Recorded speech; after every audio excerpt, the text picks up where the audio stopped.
നമസ്കാരം.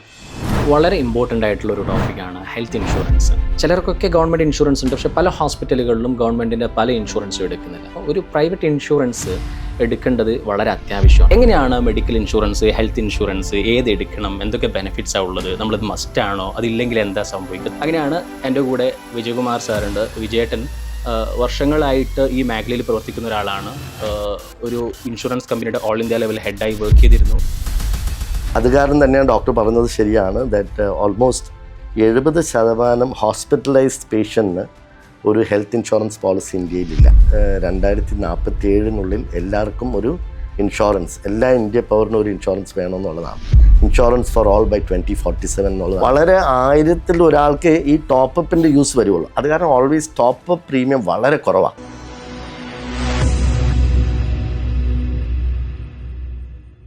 ഒരു കോപേയ്മെന്റ് ഇല്ലാത്ത ഇൻഷുറൻസ് ആയിരിക്കും എപ്പോഴും നല്ലത്. അതെ അതെ. അതിന്റെ ഈ കോപേയ്മെന്റ് വെക്കാനുള്ള ലോജിക്ക് എന്താ? ശരിക്കും പ്രീമിയം കുറയ്ക്കാനുള്ള സാധ്യതയ്ക്ക് വേണ്ടിയിട്ടാണ് ഈ കോപേയ്മെന്റ് വരുന്നത്. പ്രീമിയം കുറയ്ക്കാം, ഓക്കെ ഞാൻ 1 ലക്ഷം രൂപ അടച്ചോളാം, ഇല്ല 20,000 രൂപ അടച്ചോളാം, 20% ഞാൻ അടച്ചോളാം എന്ന് പറയുമ്പോൾ പ്രീമിയം ടോട്ടലി നമ്മുടെ ഓവറോൾ പ്രീമിയം കുറയും. ഫോർ എക്സാമ്പിൾ, അത് സീനിയർ സിറ്റിസൺ പ്ലാനിൽ റെഡ് കാർപ്പറ്റ് എന്നൊക്കെ പറഞ്ഞ് വളരെ പോപ്പുലർ ആയിട്ടുള്ള സീനിയർ സിറ്റിസൺ പ്ലാൻ ഉണ്ട്. അവിടെ കോപേയ്മെന്റ് ആണ് 20 to 30% കോപേയ്മെന്റ് കൊടുക്കണം. അത് കാരണമാണ് പ്രീമിയം കുറവ്. അപ്പം അതേ പ്ലാൻ നമുക്ക് കോപേയ്മെന്റ് ഇല്ലാത്ത പ്ലാൻ എടുക്കുവാണെങ്കിൽ ഓൾമോസ്റ്റ് ഒരു 40,000 രൂപയുടെ അടുത്ത് പ്രീമിയം വരും. Almost double. ആ പ്രീമിയം കുറയ്ക്കാൻ വേണ്ടിയാണ്, പ്രീമിയം കുറയ്ക്കാൻ വേണ്ടിയിട്ടാണ്. ഓക്കെ ഏതായാലും ഒന്നുമില്ലാത്തതിന് ഭേദമല്ലേ, ഓക്കെ ഞാൻ 20% അടച്ചോളാം എന്ന് പറഞ്ഞിട്ട് പോളിസി എടുക്കുന്നതാണ്. ബട്ട് അതൊരു അത്ര നല്ലൊരു പ്ലാൻ അല്ല എന്ന് ഞാൻ മനസ്സിലാക്കുന്നത്. എനിക്ക് പേഷ്യൻസിൻ്റെ അടുത്ത് ഒരു അഡ്വൈസ് കൊടുക്കണമെന്നുണ്ടെങ്കിൽ കോപേയ്മെന്റ് ഇല്ലാത്തത് തന്നെ എടുക്കണം. കാരണം നമ്മൾ ഇൻഷുറൻസ് എടുക്കുന്നത് തന്നെ നമുക്കൊരു ആവശ്യം വന്നു കഴിഞ്ഞാൽ ഇൻഷുറൻസ് കമ്പനി കൊടുത്തോളാം എന്നുള്ള രീതിയിലാണ്. അപ്പോഴും 3 lakhs 4 lakhs നമ്മൾ കൊടുക്കേണ്ടി വരും, അല്ലെങ്കിൽ 1 lakh 2 lakh നമ്മൾ തന്നെ കൊടുക്കണം എന്ന് പറയുമ്പോൾ കാര്യമില്ല. അതിന് നല്ലത് പ്രീമിയത്തിൽ ഇച്ചിരി കൂടിയാലും കോപേയ്മെന്റ് ഇല്ലാത്തതായിരിക്കും നല്ലത്. കറക്റ്റ്. അപ്പോൾ സബ്ലിമിറ്റ്സ് ഇല്ലാത്ത പ്ലാൻ വേണം, കോപേയ്മെന്റ് ഇല്ലാത്ത പ്ലാൻ വേണം. അതെ. ഇനി ഒരു കാര്യം കൂടെ ഉണ്ട്, കൺസ്യൂമബിൾസ്. പഴയ പ്ലാനിലൊന്നും കൺസ്യൂമബിൾ കവർ ചെയ്യും. കൺസ്യൂമബിൾസിന്റെ കാര്യം അറിഞ്ഞു തുടങ്ങി കോവിഡ് വന്നിട്ടാണ് ആളുകൾ. Absolutely correct. കോവിഡിന്റെ ബില്ല് വന്നപ്പോഴത്തേക്കും ഞാൻ നോക്കുമ്പോൾ PPE കിറ്റ്, ബാക്കിയുള്ള യൂസ് ആൻഡ് ത്രോ ഐറ്റംസ് എല്ലാം ആളുകൾ അവെയർ ആയിട്ടുണ്ട്. ഹോസ്പിറ്റലിൽ എന്താ നടക്കുന്നത്, ഹോസ്പിറ്റലിന്റെ ബില്ല് എന്താണ്, അവിടെ എങ്ങനെയാ ബില്ല് ജനറേറ്റ് ചെയ്യുന്നത്, എന്തൊക്കെ സാധനങ്ങൾ യൂസ് ചെയ്യുന്നതൊക്കെ ആളുകൾക്ക് ഒരു അവയർനെസ് ഇട്ട് എനിക്ക് തോന്നി കോവിഡ് കഴിഞ്ഞപ്പോഴാണ്. ഹോസ്പിറ്റൽ ഒരു ഹോസ്പിറ്റലിൽ കയറി കഴിഞ്ഞാൽ പിന്നെ പേഷ്യൻസ് ഒന്നും അറിയുന്നില്ല, അത് ഹോസ്പിറ്റൽ മാനേജ്മെന്റ് എന്തൊക്കെയോ ചെയ്യുന്ന ലാസ്റ്റ് ഒരു ബില്ല് കൊടുക്കുന്നു എന്നുള്ളൊരു കൺസെപ്റ്റാണ്. അത് മാറിയിട്ടുണ്ട്. അത് മാറി.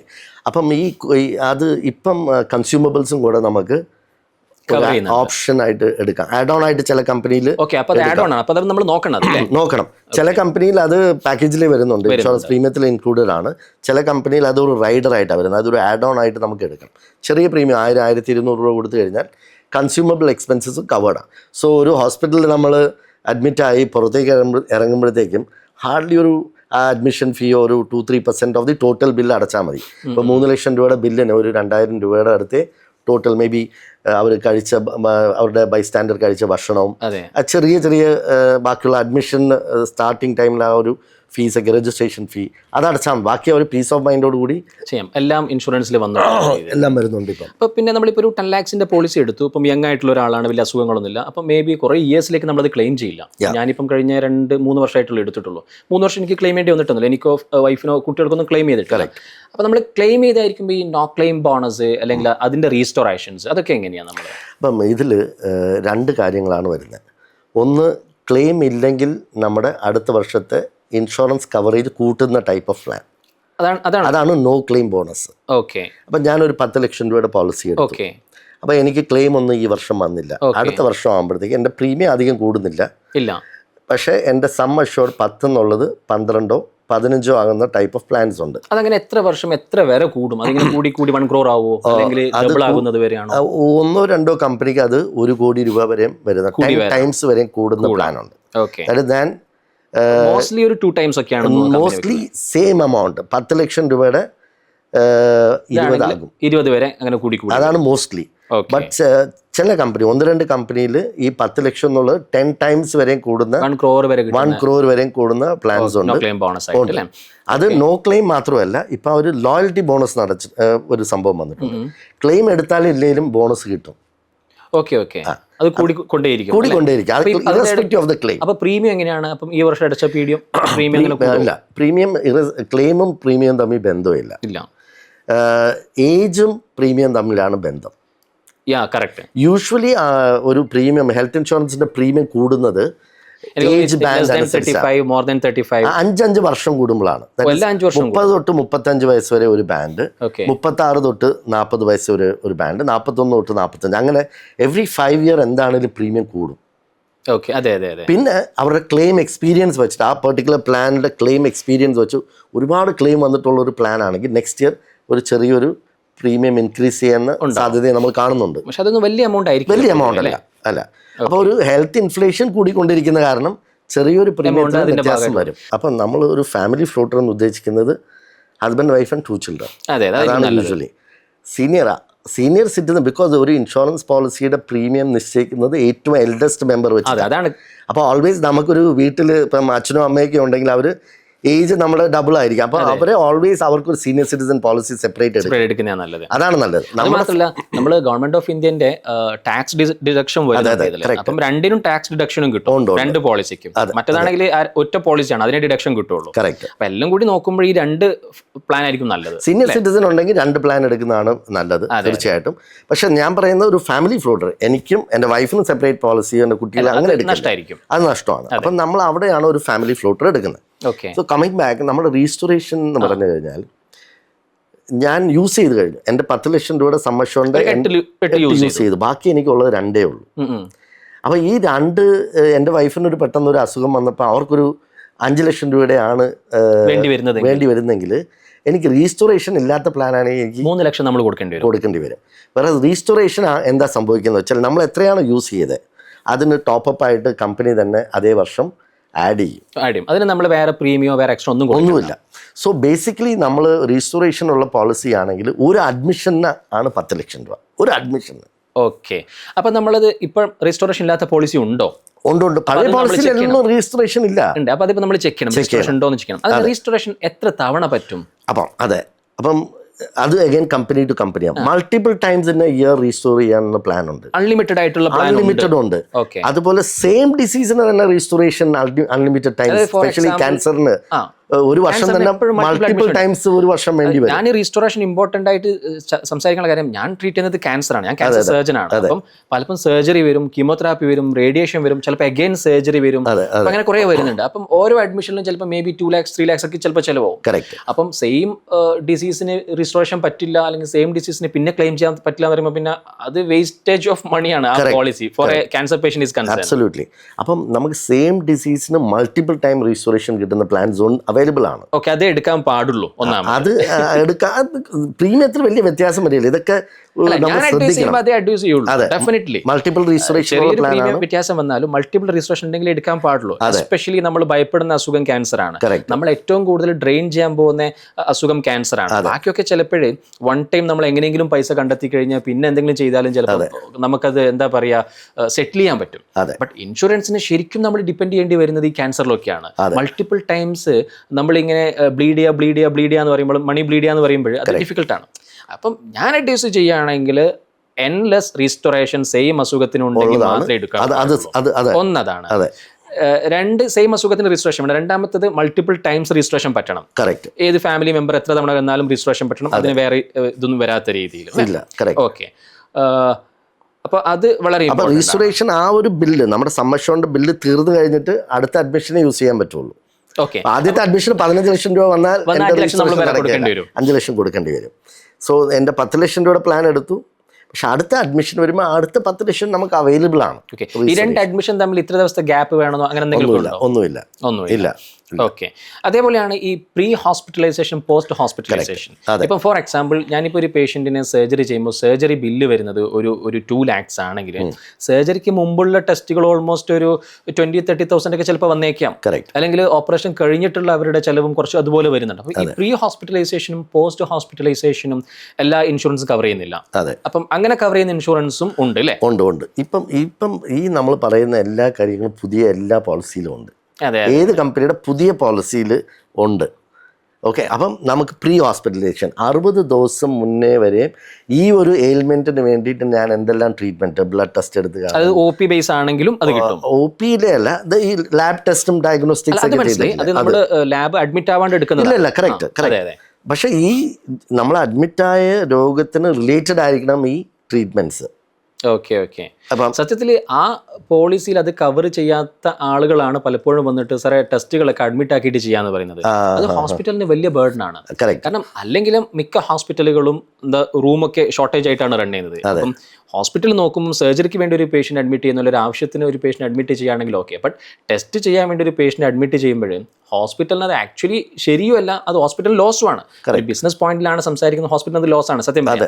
ബട്ട് പേഷ്യൻസ് ഇൻഷുറൻസ് ക്ലെയിം ചെയ്യാൻ വേണ്ടി മാത്രം സാർ അങ്ങനെ ചെയ്യാന്ന് പറയും. പലപ്പോഴും അങ്ങനെയുള്ളത് റിജക്ട് ചെയ്യാറുണ്ട്. അത് വേറെ, കാരണം അതിന് അഡ്മിഷൻ വേണ്ടിയിരുന്നില്ല, ടെസ്റ്റ് ചെയ്യേണ്ടിയിരുന്നില്ല എന്നൊക്കെ പറയുമ്പോൾ പലപ്പോഴും, കാരണം നമ്മൾ സാധാരണ ജനങ്ങളെക്കാളും കൂടുതൽ കുശാഗ്ര ബുദ്ധിക്കാരാണ് ഇൻഷുറൻസ് കമ്പനിക്കാർ ഉള്ളതാണല്ലോ.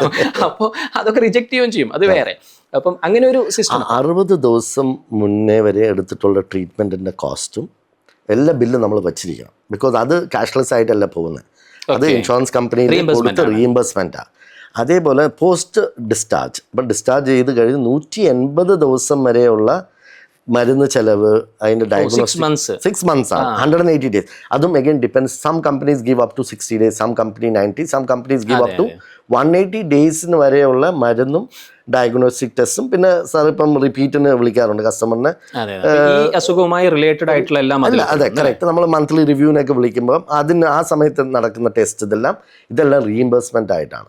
ഹോസ്പിറ്റലിൽ നമ്മൾ സ്റ്റേ ചെയ്യുന്ന സമയത്ത് അപ്പോൾ ഇതൊക്കെ കിട്ടണമെങ്കിൽ ഒരു തവണ അവിടെ അഡ്മിഷൻ വേണം, അഡ്മിഷൻ ട്രീറ്റ്മെന്റ് വേണമെന്നുണ്ടോ? അത് വേണം. അതല്ലാണ്ട് ഇപ്പോൾ ഡേ കെയർ പ്രൊസീജിയർ, ഇപ്പം ഈ ചിലപ്പോഴും ചെറിയ ചെറിയ ബ്രസ്റ്റ് സർജറി, ക്യാൻസറിനെ പറ്റി സംസാരിക്കാൻ ചെറിയ ബ്രസ്റ്റ് സർജറികൾ അല്ലെങ്കിൽ ചെറിയ ബയോപ്സീസ്, അങ്ങനെയൊക്കെ നമ്മൾ ഡേ കെയർ ആയിട്ട് ചെയ്യുന്നുണ്ട്. അതായത് രാവിലെ അഡ്മിറ്റ് ചെയ്യുന്നു പേഷ്യൻറ്റിനെ, വൈകുന്നേരം ഡിസ്ചാർജ് ചെയ്യുന്നു. പേഷ്യൻറ്റ് കംഫർട്ടബിൾ ആണ്, സർജൻ കംഫർട്ടബിൾ ആണ്, ഹോസ്പിറ്റലിന് അതാണ് ബെറ്റർ.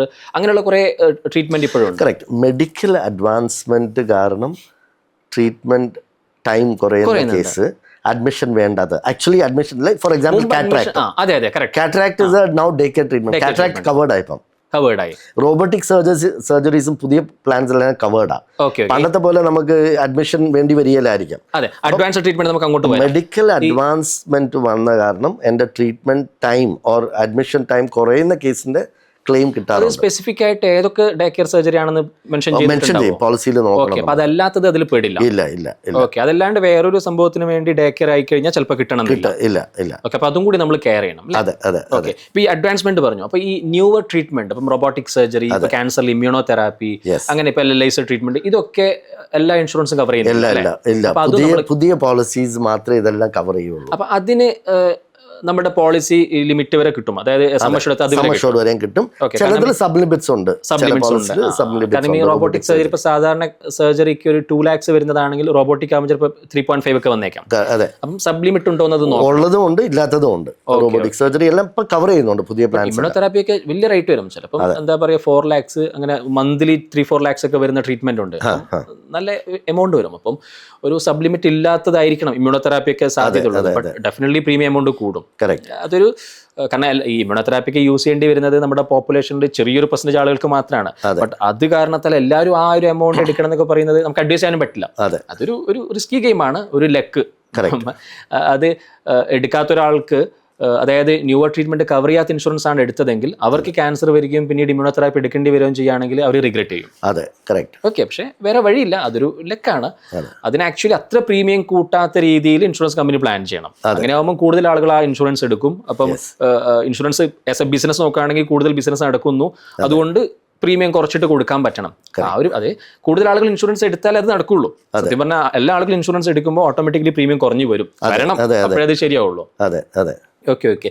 പിന്നെ വേറെ നമ്മൾ ഇൻഷുറൻസിൻ്റെ മെയിൻ ഇഷ്യൂ, നമ്മൾ ഇൻഷുറൻസുകളുടെ ആളാണ്. അപ്പം സാർ ഇൻഷുറൻസ് ഒക്കെ ഉണ്ട്, കുഴപ്പമില്ല, അഡ്മിറ്റ് ചെയ്യാം, സർജറി ചെയ്യാം, അതിലൊക്കെ പറഞ്ഞു കഴിഞ്ഞിട്ട് ചില കേസുകളിൽ റിജക്റ്റ് ചെയ്യുന്നുണ്ട്. ചില കേസുകളിൽ ഇൻഷുറൻസ് റിജക്റ്റ് ചെയ്യുന്നുണ്ട്. അതിലൊന്ന്, ഈ എനിക്കങ്ങനെയുള്ള അനുഭവം കുറവാണ്, കാരണം നമ്മുടെ സർജറീസിനൊന്നും പൊതുവെ റിജക്റ്റ് വരാറില്ല. ബട്ട് ഫാമിലി മെമ്പേഴ്സാണ് വിളിക്കുന്നത് ഈ ഫീവർ ആയിട്ട് അഡ്മിറ്റ് ചെയ്തിട്ട്. ഇപ്പോൾ ലാസ്റ്റ് വീക്ക് ഞാൻ കണ്ടായിരുന്നു ഒരു ഫാമിലി മെമ്പർ, അതായത് 1 week അഡ്മിഷൻ വേണ്ടി വന്നു, ഫീവറാണ്. ബട്ട് ഇൻഷുറൻസ് കമ്പനി പറഞ്ഞിരിക്കുന്നു ഫീവറിന് അഡ്മിഷൻ വേണ്ട. ബട്ട് ഞാൻ ചോദിക്കുന്നത്, ഇൻഷുറൻസ് കമ്പനി അല്ലല്ലോ ഫീവറിന് അഡ്മിഷൻ വേണമെന്ന് ഡിസൈഡ് ചെയ്യുന്നത്. അപ്പോൾ ഡോക്ടർ സ്പെസിഫിക്കലി നോട്ട് എഴുതി he needs admission for evaluation, 1 week ഫീവറാണ്, IV antibiotic വേണം, അതൊക്കെ കൊടുത്തിട്ടും ആ റിജക്ഷൻ മാറിയിട്ടില്ല. എനിക്ക് തോന്നുന്നു ഇപ്പോഴും വീണ്ടും അവർ അപ്ലൈ ചെയ്തിട്ടുണ്ട്. കറക്റ്റ് ആണ്. നമ്മൾ ഇൻഷുറൻസ് കഴിഞ്ഞ ഒരു 2 months ബിഫോർ ഈ ഡെങ്കു കുറേ ആൾക്കാർക്ക് ഫീവർ വേണ്ടി അഡ്മിഷന് ഒരുപാട് കേസ് സീസണാണ് ഫീവർ.